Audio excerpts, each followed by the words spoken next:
chaque année depuis 8 ans, de COP en COP, une manifestation de mise en lumière pour le climat. Cet événement annuel, il a pour but de fédérer les énergies, mais pour veiller et toujours accélérer une meilleure prise en compte de l'urgence climatique et encourager surtout l'action des innovateurs et des entrepreneurs à progresser dans le cadre des valeurs et des principes de durabilité. Cette neutralité carbone à laquelle on aspire et sur laquelle on s'est donné un agenda imposera des changements au-delà des changements technologiques pour la production d'énergie. Elle va probablement supposer une modification, en tout cas partielle, des changements du modèle économique et de développement. C'est l'un des sujets de cette lumière pour le climat, mise en lumière pour le climat aujourd'hui, parce que, évidemment, derrière, il y a tout un débat sur la croissance que l'on aura et sur ces questions de sobriété, de soutenabilité et de frugalité. L'accord de Paris fonctionne, ça marche. C'est peut-être étonnant, mais ça marche. En réalité, il y a des progrès, mais ils sont extrêmement lents. La transition est irrésistible. Elle est irrésistible. C'est parti. Ça ne reviendra pas en arrière. Les marchés sont partis. Vous n'allez pas en France revenir en arrière sur les véhicules électriques. C'est parti partout. Les investissements sont énormes. Et même si c'est difficile, même s'il y a des goulets d'étranglement sur certains matériaux, ce sont des investissements énormes. Et l'industrie déteste qu'on revienne en arrière là-dessus. Effectivement, on est dans une situation où 85% du budget carbone a déjà été utilisé s'il faut limiter le réchauffement climatique à 1,5 degré. Or, c'est l'objectif qu'il faut avoir.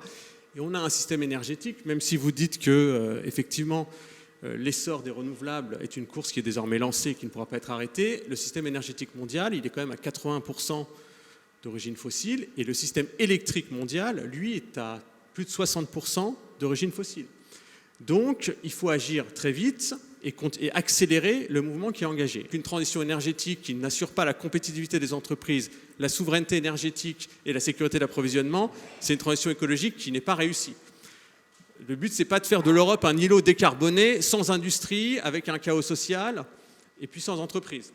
On va à la COP en tant qu'entreprise avec de nombreux objectifs, en particulier un objectif pour nous qui est celui du partage d'un certain nombre de la mise sur le tapis, si je puis dire, mais du partage de beaucoup de données relatives à l'observation de la Terre, et aussi pour venir rendre compte un petit peu de ce qui a été fait depuis la COP 21, puisqu'à l'époque de la COP 21, c'est là qu'on a décidé d'un certain nombre de missions qui seront lancées là, donc l'année prochaine.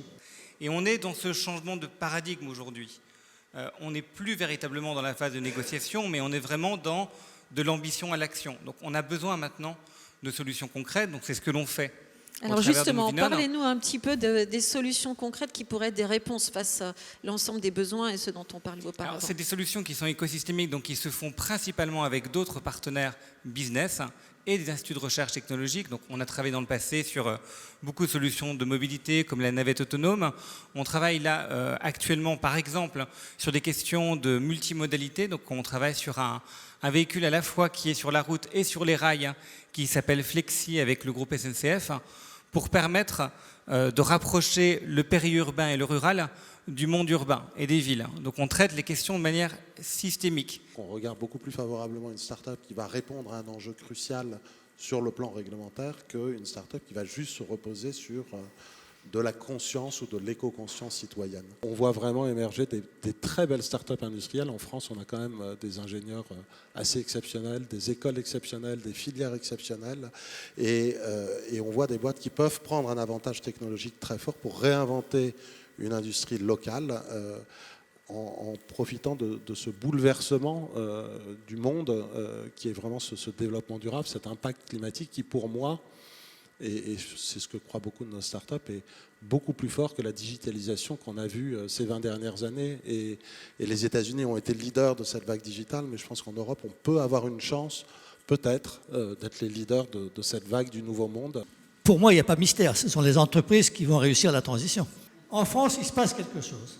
En effet, il se passe quelque chose. Les émissions de gaz à effet de serre ont réduit de 4% depuis le début de l'année. C'est la première fois, c'est aussi net que ça. Que nous lançons aujourd'hui un parcours qui sera dédié au monde de l'industrie, qui a une forte ambition de se transformer, qui s'accélère aujourd'hui à travers des plans d'industrie verte, etc.